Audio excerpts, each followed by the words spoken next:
considera que el cine nació oficialmente el 28 de diciembre de 1895, el día que los hermanos Lumière mostraron al público sus filmes en el Salón Indien de París. En el caso de México, la aparición del cine será el 6 de agosto de 1896. Sus espectadores fueron el presidente Porfirio Díaz, acompañado de su familia.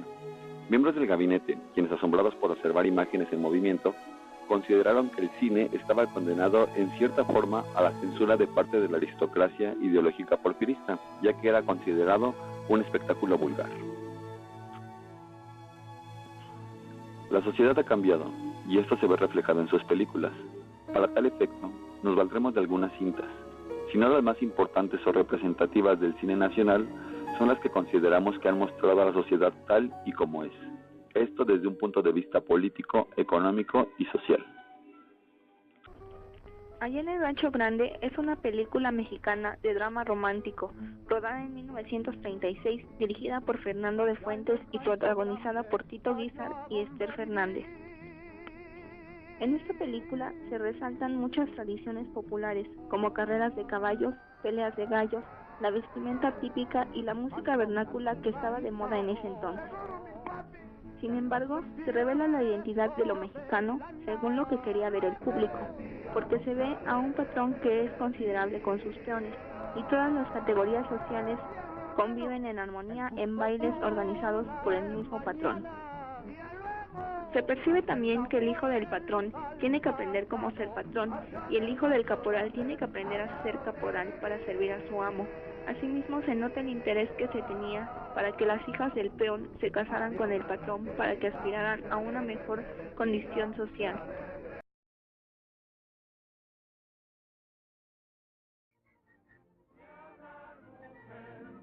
Nosotros los pobres, de Ismael Rodríguez, es considerada como un melodrama urbano. Refleja a su modo la pobreza de las clases marginadas de la ciudad.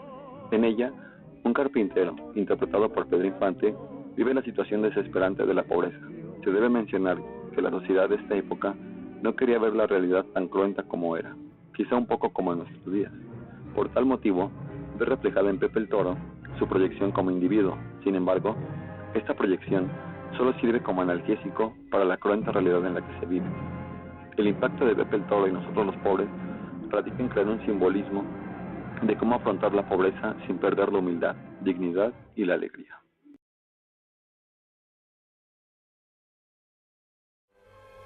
Los Olvidados, una producción de Ultramar Films dirigida por Luis Buñuel. Los Olvidados de Luis Buñuel está inscrita en el Patrimonio Cultural de la Humanidad. Representa una dura crítica al sistema social mexicano durante el periodo del desarrollo estabilizador que acentuó la desigualdad de nuestro país. Este crecimiento económico se yergue sobre las espaldas de los migrantes que vienen a la gran ciudad en busca de un mejor nivel de vida, pero al final quedan al margen, destinados al olvido. Lamentablemente, estas imágenes se siguen viendo aún en nuestros días, a 63 años de la proyección de esta cinta. La película parece muy cruenta, pero la realidad casi siempre supera la ficción. Desde los inicios del cine mexicano se ha explotado el género de terror, se ha girado en torno a brujas, fantasmas, leyendas prehispánicas, vampiros y demonios, reflejando la creencia de una sociedad que de boca en boca representan a nuestro país. Hasta el viento tiene miedo, 1968, dirigida por Carlos Enrique Taboada, en un exclusivo colegio femenino de dura disciplina que refleja el cómo debe de ser educada y bajo qué criterios debe de ser el comportamiento de una señorita decente. Siendo el pueblo mexicano culto y religioso, esta cinta llega hasta la sensibilidad de su corazón. Andrea, una estudiante de ese colegio muerta, hace todo lo posible atormentando un grupo de alumnas hasta lograr reencarnar en Claudia para poder vengarse de la directora, que imparte una educación conservadora, basándose en los estereotipos prejuiciosos de una sociedad, por lo cual Andrea se suicidó en la torre por culpa de la represión de dicha directora. Esta noche, hasta el viento tiene miedo.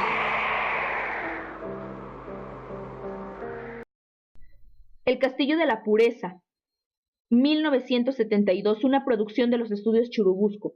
La familia es una unidad relativamente sólida, de la cual depende la estructura de una sociedad, siendo para los mexicanos de gran importancia porque es la base de su formación con unos valores de una intachable moralidad. El Castillo de la Pureza es un ejemplo contundente de lo cual importante es la familia, donde el padre de esta familia tiene aislados del exterior a su esposa e hijos de una sociedad por considerarla peligrosa y corrompedora de los buenos principios, cegado por una jerarquía muy rígida, sin flexibilidad, que por ser la cabeza de esta toma todas las decisiones. Por lo tanto, la falta de comunicación no permitió una relación entre los integrantes con su figura de autoridad, llevando así a sus hijos mayores a descubrir su sexualidad entre ellos, generando un descontrol emocional de todos los integrantes. Más que una unificación sin prejuicios, consigue desquebrajarla al grado de destruirla por su descontrol de autoritarismo, que no permitió que su familia se adaptara a la sociedad. La Lagunilla es una película que salió en la década de los 80. La historia trata de un señor que vive con su amigo, el cual tiene hijos. Después de fallecer su amigo, sus hijos corren a Don Abel y se va a retar a la Lagunilla. Ahí conoce a Doña Lancha, que tiene un puesto de tortas. Con el paso del tiempo, Don Abel empieza a tener una relación sentimental con Doña Lancha, a pesar de su diferencia de cultura. Doña Lancha tiene una hija, la cual tiene un pretendiente que le insinúa tener relaciones sexuales, pero ella se niega debido a su educación. En esta película podemos ver que en esa etapa de la historia aún se respetaba más la tradición de llegar virgen al matrimonio, y que en ese entonces aún la mujer tenía más carga social para mantener una buena imagen.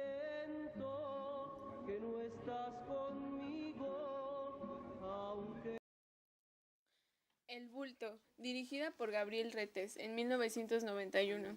En esta cinta cinematográfica se narra la vida de Lauro, un periodista que el 10 de junio de 1971 es golpeado por los represores que usó el gobierno contra esa manifestación de estudiantes y entra en coma durante 20 años. Mientras duró su convalecencia y padecimiento médico, es cuidado por sus hijos, que llegan a manifestar desesperación por tener que proporcionarle cuidados al bulto, que a pesar de ser su padre, para ellos era un absoluto desconocido. Un buen día Lauro sale del estado de coma y comienza a darse cuenta que el México y el mundo en el que vive, así como la sociedad que los habita, es en extremo diferente a aquella en la que él vivió. Le cuesta trabajo comprender las enormes transformaciones que durante 20 años se habían suscitado en política, economía, sociedad y la forma de ser y pensar de las personas. Se muestra el México de los años 90, un país que comienza a insertarse en el fenómeno de la globalización. Es triste para que la ideología política de izquierda. Rojo Amanecer es una película mexicana del director Jorge Fons, en la que se narran los sucesos de la matanza de Tlatelolco ocurrida el 2 de octubre de 1968, en la Plaza de las Tres Culturas, en la Ciudad de México.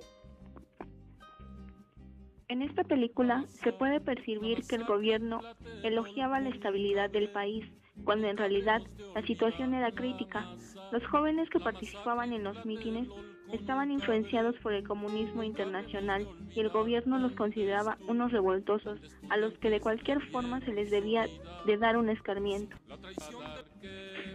Por una parte, los jóvenes exigían que se reanudaran las clases en las universidades y adoptaron ideologías de otros países que se pusieron de moda entre los estudiantes y que los impulsó a querer luchar por sus demandas bajo el lema de "no queremos olimpiadas, queremos revolución", pero jamás imaginaron que el gobierno arremetería cruelmente contra ellos. Esta película también refleja el desprecio que los jóvenes tienen contra los periodistas, que no dicen la verdad. Los medios de comunicación distorsionan la verdadera información y la encubren con las Olimpiadas del 68. Estos acontecimientos se siguen retomando por los jóvenes. Muestra de ello es el reciente movimiento de Yo Soy 132, en el que los jóvenes universitarios se opusieron a la falsa información que se presentaba en la televisión y, como siempre, el gobierno aprovecha la distancia. Para el año de 1999, el ambiente y el clima político de nuestro país tuvo un repunte de manera importante, como no se había visto desde hacía mucho tiempo. La población estaba decidida a un cambio que se esperaba desde hacía varias décadas en el aspecto político. Por tal motivo, el cine mexicano se vio influenciado por este nuevo ambiente político-social. Es así que tienen lugar cintas como Las Delicias del Poder, protagonizada por un personaje por demás emblemático de México, la India María. Esta película es la única que cambia un poco los esquemas en cuanto al cine, es decir, durante 10 años, las temáticas de las cintas giraban en torno a lo mismo. La realidad urbana era retratada una y otra vez.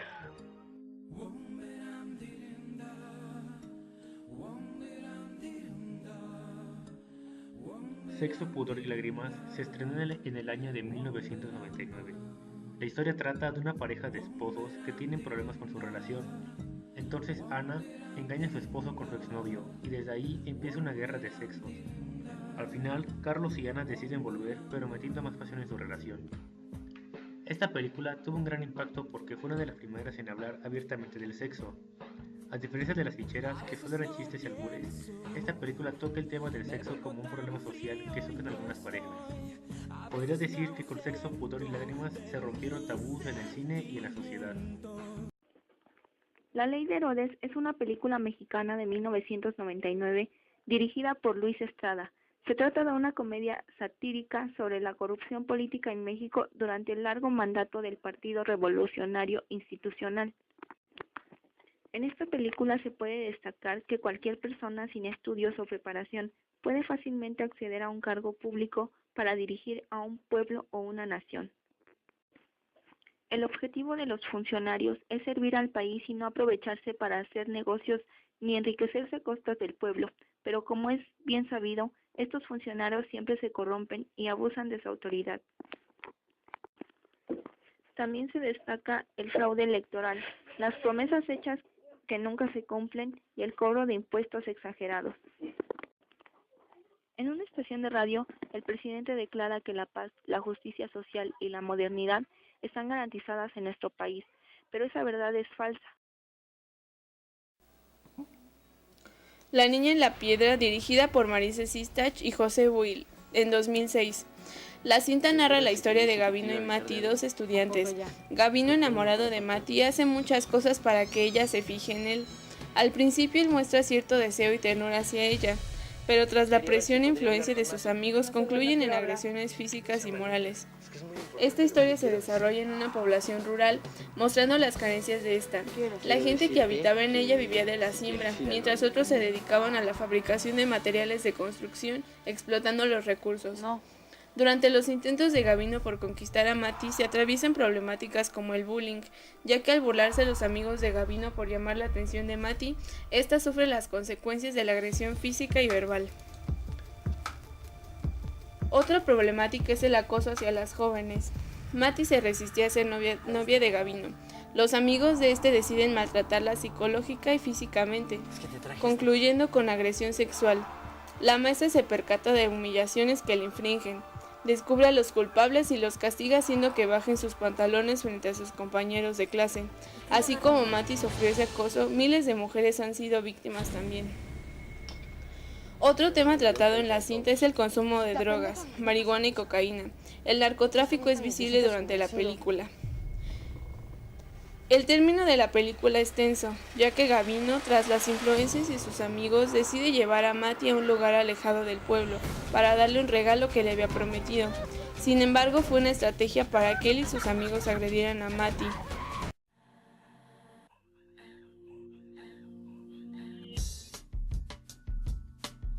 Amarte duele. Esta película fue publicada en el año del 2002. En contexto, se encontraba Vicente Fox como presidente, apoyando la idea del desarrollo sustentable. Esta película está clasificada en el género drama, tragedia y romance.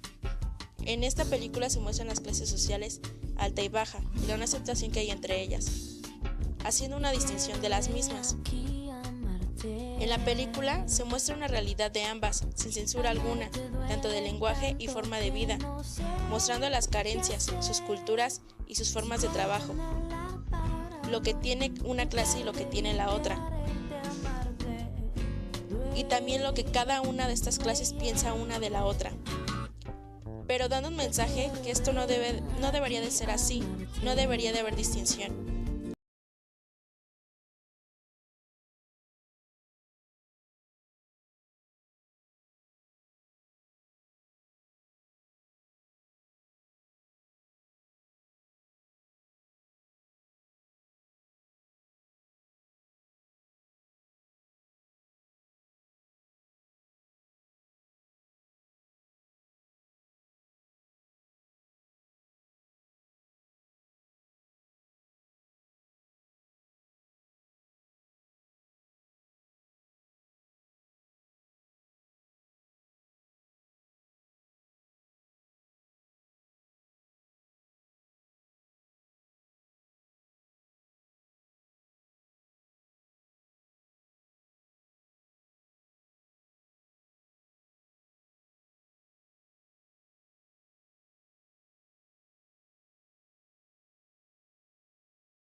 Tlatelolco.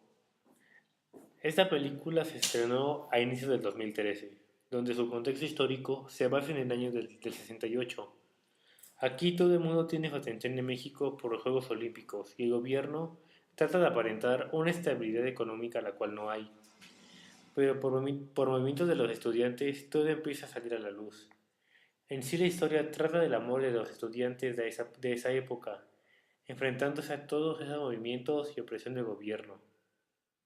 Esta es una visión que se tiene en la actualidad de la matanza del 68. El fin de la película es de ver qué pasó y el origen de la matanza, ya que ahora muchos olvidan por qué sigue la conmemoración y el lema 2 de octubre no se olvida. A nuestro parecer, los temas no han cambiado. El cine mexicano contemporáneo y el llamado nuevo cine mexicano no muestran cosas distintas, es decir, sus temas siguen siendo repetitivos y hasta cierto punto engorrosos. La problemática radica en que la sociedad sigue siendo la misma. La sociedad, por lo menos la mexicana, no evoluciona. Se quedó estancada en los años 40 y 50. La pobreza no se extermina, al contrario, sigue creciendo. Por esta razón, el cine mexicano sigue siendo el mismo, con nuevos actores, pero con las mismas temáticas.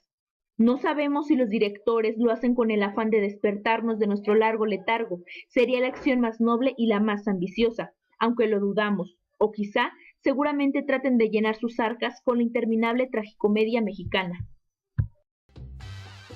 No, perdónenme, pero para eso hicimos una revolución. En este país, el voto se respeta. No es nuestra culpa que la gente siempre vote por mi partido.